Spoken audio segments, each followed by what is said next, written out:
Matt Norman with Florida Native Boat Sales here in Tarpon Springs, Florida, presenting a 2010 Canyon Bay 24H Tower Bay boat powered by a 2020 Mercury Verado 350 with 545 hours. There is no trailer included. It's sitting on a shop trailer. Working with the folks at Gauze Built Boats on this one. One of their consignments, but again, local boat here in the Tampa Bay area. We could assist with sourcing a trailer, or of course handle a local delivery on a shop trailer to a ramp if it is just going back on a lift or in a dry storage. But I'm gonna give you a close-up view of this boat. I'm also gonna do a water test, do a full systems check on the water. I've already done a static systems check here on the trailer. There could potentially be some additional upgrades and service work that the current owner signs off on, or of course we'll disclose any existing items that we observe that would just be part of an as-is sale. But clean bottom, no bottom paint.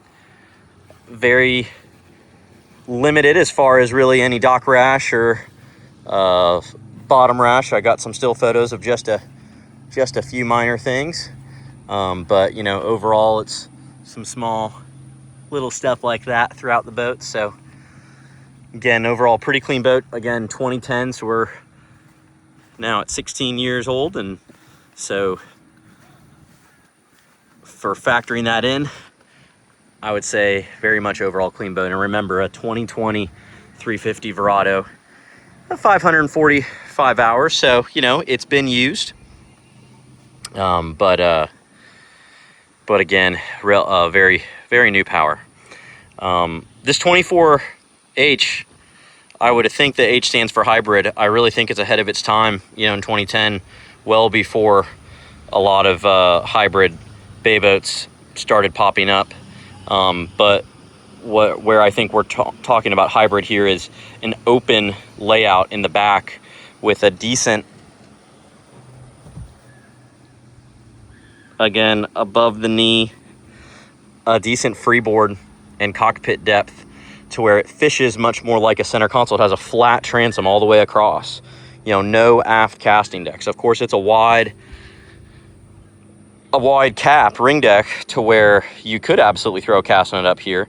But in the back of the boat, it is very much deep V center console like, and in the front of the boat, you have an massive elevated casting deck. So coaming bolsters all the way around like you would expect in a, you know, 25-foot XYZ deep V center console. So that's where we're talking about the hybrid aspect and category. Porter bracket here. This is a, you know, slightly different style of a jack plate for shallow water and running improvement. It's gonna not just lift it up, but bring it out and up as it lifts. So you can, the boat has a pocket tunnel. I guess I got up here too quickly, but I'll show you guys. It's got a pocket tunnel, so you can definitely take advantage of some shallow water performance. So there is some engine sunburning or sun, you know, on the cowling that could get corrected with a repaint. And a very nice swim platform here. So this flips up, folds down, and makes it really easy to board. All right, so big lazarette bilge access. One of the unknowns is we'll have to figure out if we're gonna bring back the power pole for operational, or just allow it to be passed on for fixing, because when I went to go test it, of course, a little bit of power pole fluid got into the bilge here. So please ignore that. I'll properly dispose of that with some shop rags. But tested both live well pumps. They're working, both washdowns. It's got a freshwater and saltwater washdown, 2 bilge pumps wired together, both work. Back here is access to Pumps for the power pole and the porta bracket.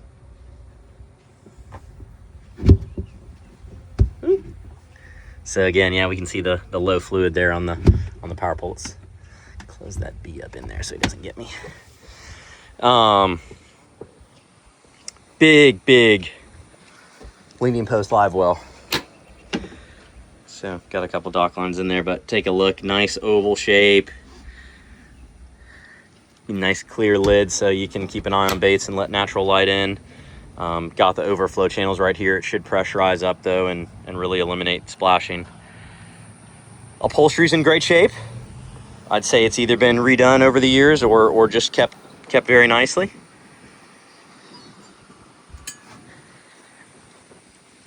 Take a look at the console. So it's a Garmin 1042 XSV. So it is the important aspect here. Obviously it all works, but it is a non-touch. So you are going to rely on your rotary wheel, which actually is great when you're trying to zoom in and zoom out while you're underway. You don't have to worry about moving your hand around trying to hit the button or pinch properly. But it does take some getting used to if you've been used to the touchscreen previously.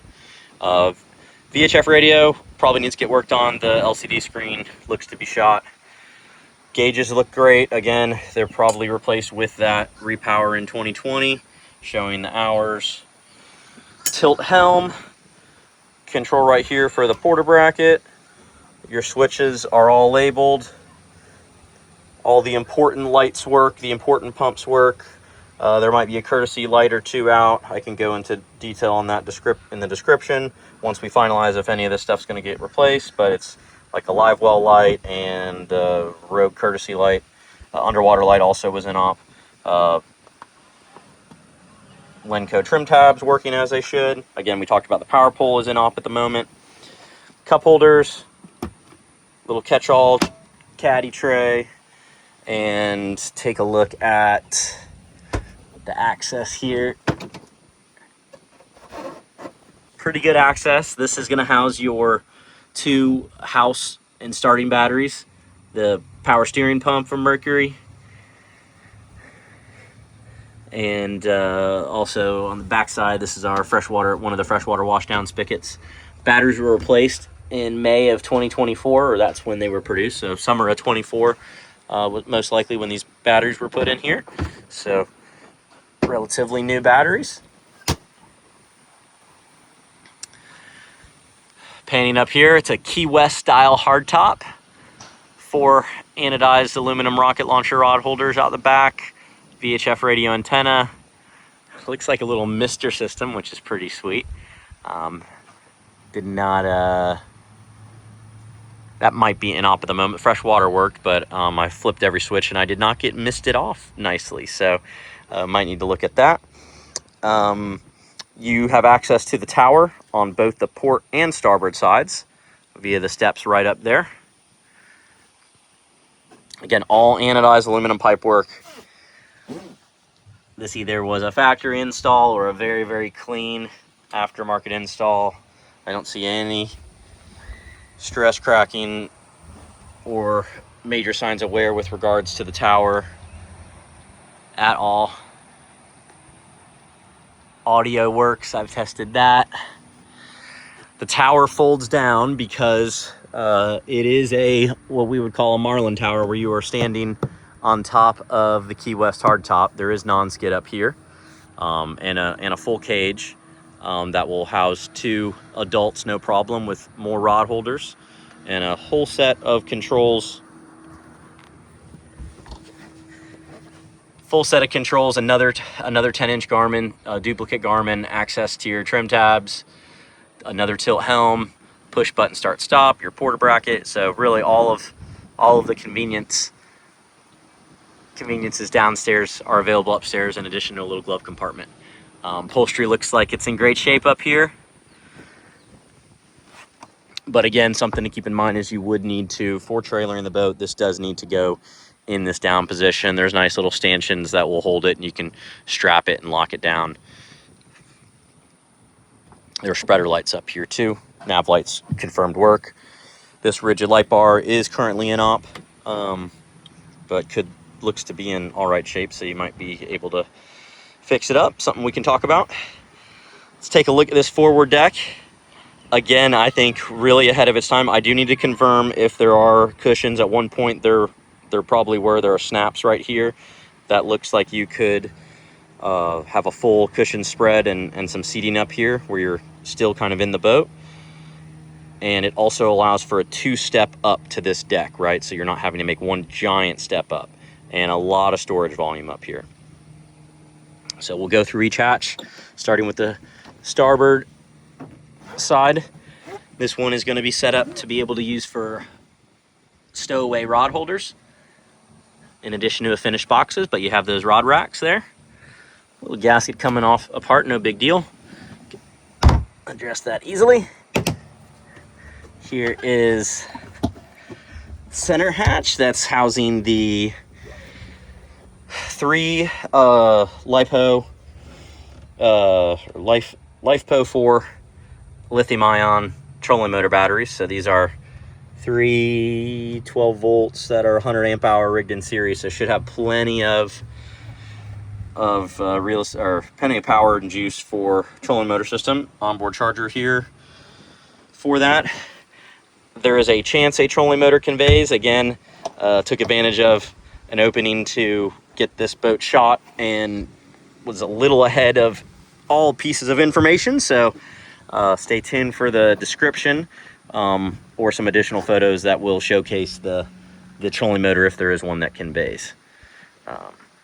Here is the port side, and so this one is just all the way through, so might be a little short for rod racks, but it gives you some added length for other gear items. Think gaffs, think pool noodles, other water toys. One note of wear, which we can address, is a pretty decent sized split right here in the gel coat where the latch is. That'll probably start to continue to progress every time it's opened, but looks very repairable. As we move up to the top level, forward storage bin right here, and also there is a Deck Gear branded removable stool, angling stool that you can use. It's very popular for tarpon fishing or just anytime you need to kind of stabilize yourself and take a load off, so that will convey. That's just off the boat at the moment. And there's that storage bin. Probably could use as a built-in fish box if you wanted to.